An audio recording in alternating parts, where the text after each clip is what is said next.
স্পষ্টভাবে সবগুলো ধারা তুলে ধরা সম্ভব না।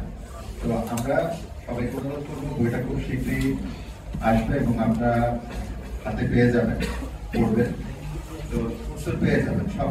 এই বইতে আমরা প্রত্যেকটা বিষয়, যে বিষয়গুলো নিয়ে কন্ট্রোভার্সি আছে, প্রশ্ন আছে, সেগুলো যথাযথ উত্তর দিয়ে তারপরে আমরা আমাদের উপস্থাপনা করেছি, উপস্থাপনা আমরা বলেছি। তো আপনি যে প্রশ্ন করলেন সেই প্রশ্ন আশা করি আমার কথার মধ্যে আপনি পেয়ে যাবেন, এই প্রশ্ন উত্তর আপনি পেয়ে যাবেন কোথায় পার্থক্য। আমি একটু, যেহেতু সবাই আছেন, আমি একটু ডিটেইল করব। আমাদের যে প্রস্তাবনা, এই প্রস্তাবনার মূল যে কথাটা সেটা হচ্ছে আমরা এমন একটা রাষ্ট্র ব্যবস্থার মধ্য দিয়ে যাচ্ছি যে রাষ্ট্র ব্যবস্থার মূল হচ্ছে সার্বভৌমত্ব হচ্ছে মানুষের। যে কোনো রাষ্ট্র ব্যবস্থার প্রধান যে আলোচ্য বিষয়, যে কোনো একটি রাষ্ট্রের মৌলিক যে চারটি মূল উপাদান থাকে তার ভিতরে প্রথমে থাকে হচ্ছে ভূখণ্ড, তারপরে থাকে সার্বভৌমত্ব, তারপরে জনসংখ্যা, তারপরে সরকার। তো এই যে আমাদের মূল প্রস্তাবটা হচ্ছে যে বর্তমানে প্রচলিত রাষ্ট্র ব্যবস্থার সার্বভৌমত্ব হচ্ছে মানুষের তৈরি করা, অর্থাৎ কিছু মানুষ তারা একটা ঐক্যমতে পৌঁছাবে, যে বিষয়ে তারা একমত হবে, সংখ্যাগরিষ্ঠ মানুষ যেটা বলবে সেই কথাটাই সেই রাষ্ট্রের আইন কানুনের ভিত্তি হবে, সেই কথার ভিত্তিতেই রাষ্ট্র চলবে। কিন্তু ইসলাম যখন আমরা সামনে নিয়ে আসছি তখন কিন্তু মূল জায়গাটা পাল্টে যাচ্ছে। এজন্য আমাদের এই প্রস্তাবনাকে আমরা গোড়া থেকে বলছি যে এটা হচ্ছে কেবল একটি সংস্কার প্রস্তাব নয়, এটা হচ্ছে আমূল পরিবর্তনের একটি প্রস্তাব। কি সেটা হচ্ছে আমাদের জীবনের সর্বক্ষেত্রে, সর্ব অঙ্গনে, আমার ব্যক্তিগত, পরিবার, সমাজ, রাষ্ট্র, জাতীয় অর্থনীতি, দণ্ডবিধি, আইন কানুন, বিচার, শিক্ষা, সমস্ত অঙ্গনে আমরা যেখানে বলেছি যে প্রায় 49টি অঙ্গন নিয়ে আমরা আলোচনা করেছি। তো এই সমস্ত অঙ্গনে যেখানে আল্লাহ এবং তার রসুলের কোনো কথা আছে, কোরআনের কোনো কথা আছে, আল্লাহর কোনো নীতি আছে, সেখানে আমরা সেটাকেই চূড়ান্ত বলে আমরা গ্রহণ করব। এটা হচ্ছে আমাদের রাষ্ট্রের মূল নীতি হবে। আমরা যে রাষ্ট্র ব্যবস্থা প্রস্তাব করছি তার মূল নীতি হবে। সেটা কোনটা? সেটা হচ্ছে আল্লাহ যদি কোনো কথা বলে থাকেন সেটাই হচ্ছে চূড়ান্ত। এখন আজকে আপনারা প্রশ্ন করতে পারেন যে সারা পৃথিবীতে সুদ চলছে, সুদের অর্থনীতি চলছে, সুদের অর্থনীতি তো আল্লাহ হারাম করেছে, কিন্তু এখন তো চলছে, এটাকে আমরা কি করব?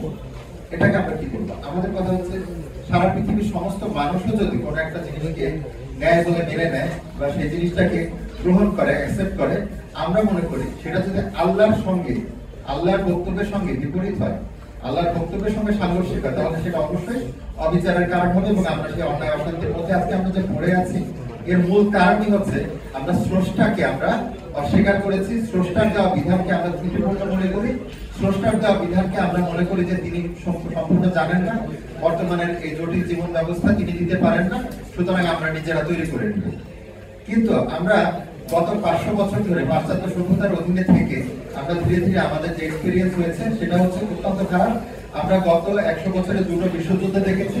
আমরা দেখেছি পৃথিবীর মানুষ 16,000 অ্যাটম বোমা তৈরি করেছে, তারা অনেক বৈজ্ঞানিক প্রযুক্তি আবিষ্কার করেছে, কিন্তু আজকে কি দাঁড়িয়েছে? বাবা তার সন্তানকে ধর্ষণ করছে, আমরা সমাজে দেখতে পাচ্ছি যে সন্তান বাবা মাকে হত্যা করছে, আমরা সমাজে দেখতে পাচ্ছি মা সন্তানদেরকে হত্যা করছে। এই একটা অবস্থাতে আমরা বর্তমানে এসে দাঁড়িয়েছি যে আমরা চরম অন্যায়, অবিচার, অশান্তিপূর্ণ একটা সমাজ আমরা পেয়েছি, কিন্তু আমাদেরকে সামনে নিয়ে আসা হচ্ছে আমরা অনেক উন্নত হয়েছি, অনেক আমরা আসলে কিন্তু আমাদের মানবিক দিক থেকে আমাদের যে চরিত্র, মানবিকতা, মানুষের ভিতর থেকে মনুষ্যত্ব, মানুষ হিসাবে মানুষ কতটুকু উন্নত হলো সেই দিক থেকে আমরা বলতে গেলে এখন পশুর থেকেও নিচে চলে গেছি। তো সেই সমাজে আমরা কি করে আবার মানুষকে মানুষ হিসাবে, শ্রেষ্ঠ জীব, শ্রেষ্ঠ প্রাণী হিসাবে আমরা প্রতিষ্ঠিত করতে পারবো? কিভাবে আমাদের সমাজে এমন একটা সমাজ আসবে যেখানে প্রত্যেকটা মানুষ হবে নিরাপদ? সে আজকে একটা পরিসংখ্যান আমি জানি যে সেখানে বলা হয়েছে যে সবচেয়ে ভয়ঙ্কর প্রাণী হচ্ছে মানুষ, কিন্তু আল্লাহ কি মানুষকে ভয়ঙ্কর প্রাণী হিসেবে সৃষ্টি করেছেন? না। কিন্তু বর্তমানে সেটা হয়েছে। কেন হয়েছে? এই প্রচলিত সমাজ সভ্যতা, প্রচলিত যে জীবন ব্যবস্থা সেটা আমাদেরকে এখানে নিয়ে গেছে। প্রত্যেকটা মানুষ স্বার্থপর হয়ে গেছে। প্রত্যেকটা মানুষ, বাংলাদেশ বিশেষ করে আমরা দেখতে পেয়েছি যে যারা যত বেশি শিক্ষিত হয়েছে তারা অধিকাংশই তত বেশি দুর্নীতিগ্রস্ত হয়েছে, তারা তত বেশি দেশের সম্পদ বিদেশে পাচার করেছে।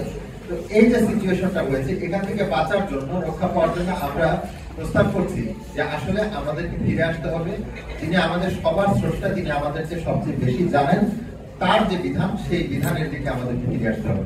এই কথাটা আপনি যেটা বলছিলেন, যে এই কথাটা তো শুধু আমরা একা বলছি না, এই কথাটা তো আরো অনেক ইসলামী দলই বলছে। তারাও তো ইসলামের জীবন ব্যবস্থা রাষ্ট্রে প্রতিষ্ঠা করার জন্য তারা আইএস করেছে, তালেবান করেছে, আল কায়দা করেছে, আরো অন্যান্য রাজনৈতিক দল করেছে। আলজেরিয়াতে আপনি যাদের কথা বলছিলেন, ইসলামিক সালভেশন ফ্রন্ট করেছে।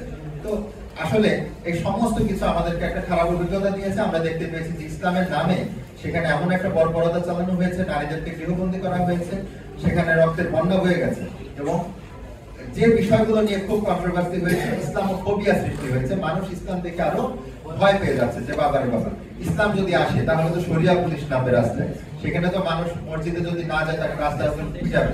যদি একটা মেয়ে মানুষের চুল দেখা যায়, বাংসা আমিরের মতো, তাকে মেরে ফেলা হবে, ইরানে যেটা আমরা দেখেছি। তো এই যে একটা ইসলাম ভীতি মানুষের মধ্যে ছড়িয়ে পড়েছে, এই ইসলাম ভীতিটা আসলে অমূলক। এই ইসলাম ভীতিটা কিন্তু বর্তমানের যে প্রচলিত বিকৃত ইসলাম, সেটা দেখে আপনি এত ভীত হচ্ছেন। আমরা বলবো যে আপনারা আমাদের যে প্রস্তাবনা, সেটা যদি দেখেন তাহলে বুঝতে পারবেন ইসলাম আসলে ভীতিকর কিছু ছিল না।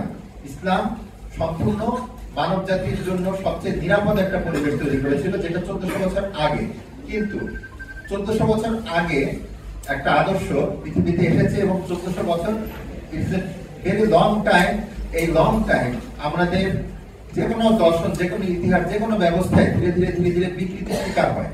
1400 বছরে আমরা 50-53 বছরের বাংলাদেশ স্বাধীন, অথচ বাংলাদেশের স্বাধীনতার মুক্তিযুদ্ধ নিয়ে ইতিহাসে আমরা এখন পর্যন্ত কত বিকৃতির সম্মুখীন হচ্ছি, কত প্রশ্নের সম্মুখীন হচ্ছি।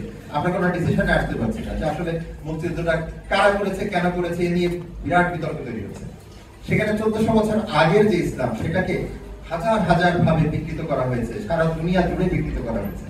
আমরা যেটাকে প্রতিষ্ঠিত হতে দেখেছি, সেটা প্রকৃতপক্ষে আল্লাহ রাসূলের কঠিন ইসলাম ছিল না।